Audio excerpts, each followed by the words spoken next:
One morning, I wake up and I find the headmaster, my father, and a few teachers, and they just said, "We've discovered what you're up to, and that's it, you're gone." One of the reasons that kids are engaging in hacking is because it's challenging, it's fun. Now you can shut down an entire hospital like we saw on the East Coast with ransomware. These kids that are hackers today, they really do, in the truest sense, have the ability to make or break our world.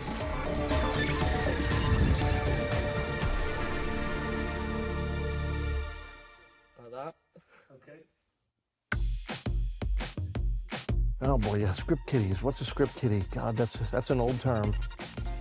Script kiddie is somebody who wants to accomplish, some sort of malicious activity, whether it be, breaking into a system or stealing credentials. Basically, a script kiddie is somebody who doesn't necessarily understand the exploits or the techniques of hacking and is relying on scripts or programs that were created by somebody else.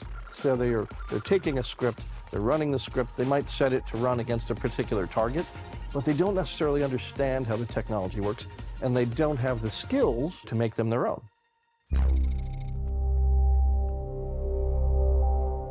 My way of getting into hacking was very different from the normal way, which is experimenting with cheats and then getting into hacking.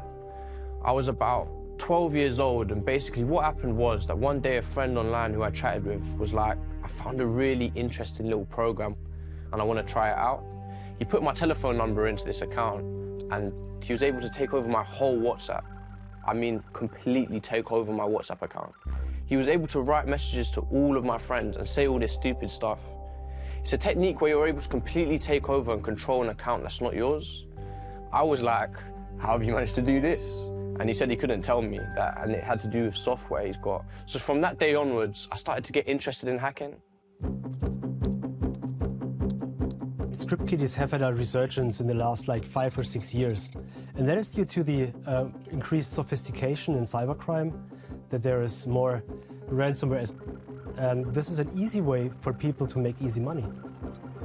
Oh boy, this is a great time to be a script kiddie because there is so much information out there. Script kiddies are having a repurpose. That is because of the proliferation of hacking tools, and not just the proliferation, but the accessibility of the tools, and as well as their autonomy. If you're a kid and you want to create as much havoc as possible from your room, you have tutorials, you have YouTube videos, you have entire Linux distributions that contain all of these penetration testing or hacking tools. So this tool is fully autonomous, and what it is, it's basically a network slash penetration testing framework. It can be thought of like a Swiss Army knife. It can brute force all open services. It doesn't require a whole lot of user input. Script kiddies, by their nature, though, don't necessarily have the technical understanding or even the curiosity to develop exploits. However, even a stop clock is right twice a day, right? They might get lucky, they might figure something out on their own. So even though if you don't know how to do these things on your own, you would use an autonomous script to run these things for you, and the end result, is what you would hope. But really, when you look at script kiddies, it's just a group of people who use a tool that point and click and have no idea what goes on behind the scene. Nowadays, it is more of a derogative term for people who lack knowledge at all. I saw this stuff as kind of a prank, but if I think about it now, even if it's quite light and simple, it can be very dangerous. Like, if you're able to just have someone's telephone number without any two-factor authentication and take over their account completely, it's incredible. You could enter into the profile of a politician or some celebrity and just wreak havoc. When kids are engaging in hacking behavior, there is a little bit of an empathy gap here, and wanting to be different, wanting to individuate themselves, wanting to entertain people, including themselves as well as their friends, by doing something, something naughty or unexpected. When I did the attacks on the school, I was about 14 years old. I was using Python. because I wasn't very good yet at writing viruses. So I was copying and pasting snippets of code from online sources, and I would create scripts that way which could bypass antivirus programs. Basically, code that I was writing would take over the computer and allow you to install and delete files, turn on and off the webcam, to record using the microphone, steal passwords, everything. The hacks now are more encompassing because we have more connected technology. You have refrigerators, fish tanks, heating systems.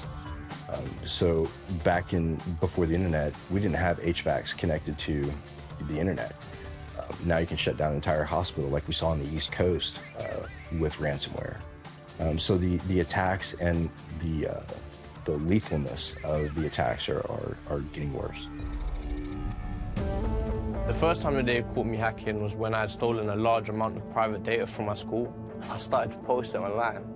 It caused a lot of problems and they caught me, they expelled me. One morning, I wake up and I find a headmaster, my father, and a few teachers. And they just said, we've discovered what you've been doing and that's it, you're gone. A script kiddie or someone who is not very skilled would leave a lot more traces on who actually did the attack. And you could see traces of failures and maybe dead ends during the operation.